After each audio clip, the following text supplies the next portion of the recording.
গত বছরের ৫ আগস্ট ছাত্র জনতার আন্দোলনে ক্ষমতাচ্যুত হয়ে শেখ হাসিনার বাংলাদেশ থেকে ভারতে পালিয়ে যাওয়ার ঠিক ৭ মাস পূর্ণ হচ্ছে আজ। সেদিন থেকে আজ পর্যন্ত তিনি একটানা ভারতেই আছেন। এর মধ্যে তার তৃতীয় কোনো দেশে যাওয়ার জল্পনা শোনা গেলেও তা আদৌ বাস্তবায়ন হয়নি এবং গত ৭ মাস ধরে ভারতই এখন তার ঠিকানা। শেখ হাসিনাকে ভারত সরকার যেমন কঠোর গোপনীয়তা ও সুরক্ষায় ঘিরে রেখেছে তা প্রায় নজিরবিহীন। তবে প্রশ্ন দাঁড়িয়েছে তিনি ঠিক কোথায় আছেন বা কিভাবে আছেন তা নিয়ে দিল্লির পক্ষ থেকে এখন পর্যন্ত একটি শব্দও জানানো হয়নি। তবে এর মাঝেই তিনি বেশ কয়েকবার ফেসবুকে এসে দলীয় নেতাকর্মীদের উদ্দেশ্যে লাইভ ভাষণ দিয়েছেন এবং সেগুলো রীতিমতো আগেভাগে ঘোষণা করেই করা হয়েছে। এসব ভাষণ ছিল অডিও আকারে, ফেসবুকে কোনো লাইভ ভিডিও তিনি এখনো দেননি। এছাড়া তার বহু কল রেকর্ডের অডিও ফাঁসও হয়েছে।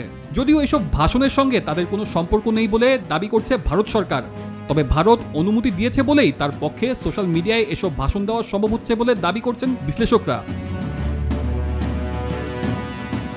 এখন প্রশ্ন চলেই আসে শেখ হাসিনাকে ভারতে ঠিক কোথায় রাখা হয়েছে।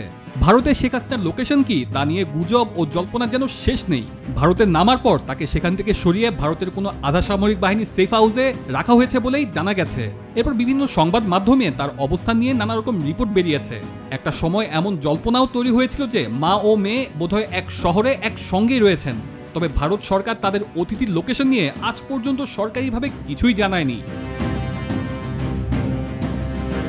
এবার প্রশ্ন চলেই আসে, তাহলে কি শেখ হাসিনাকে ভারত রাজনৈতিক আশ্রয় দেবে? শেখ হাসিনাকে ভারতে আশ্রয় দেওয়ার প্রশ্নে এই দেশে একটা সার্বিক রাজনৈতিক ঐক্যমত্য আছে। তারপরেও তাকে এখনই রাজনৈতিক আশ্রয় দেওয়ার কথা ভাবা হয়নি। এর সহজ কারণ ভারত মনে করছে তাকে এখনই অ্যাসাইলাম দেওয়ার কোনো প্রয়োজন পড়েনি। তবে পরিস্থিতির কোনো পরিবর্তন হলে অ্যাসাইলাম দেওয়ার সিদ্ধান্ত নিতে এক মুহূর্তও দেরি করবে না ভারত। এই মুহূর্তে সবচেয়ে বড় প্রশ্ন, শেখ হাসিনাকে বিচার কিংবা দেশে ফেরত দেওয়ার ব্যাপারে কি ভূমিকা রাখবে ভারত? এই জটিল প্রশ্নটির এক কথায় খুব সহজ এবং সংক্ষিপ্ত উত্তর হলো না।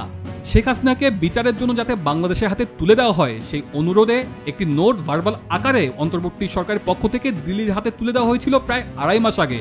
কিন্তু ভারত চিঠি পেলেও আজ পর্যন্ত সেই চিঠির কোনো উত্তর দেয়নি। তবে এই মুহূর্তে আরেকটি প্রশ্ন যেটি সবচেয়ে বড় হয়ে দাঁড়িয়েছে সেটি হলো শেখ হাসিনার রাজনৈতিক ভবিষ্যৎ কোন পথে।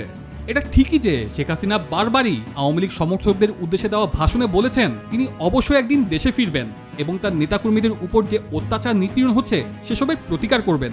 ভারতের পর্যবেক্ষকরা মনে করছেন এই কাজটা শুধু কঠিন নয়, খুবই কঠিন।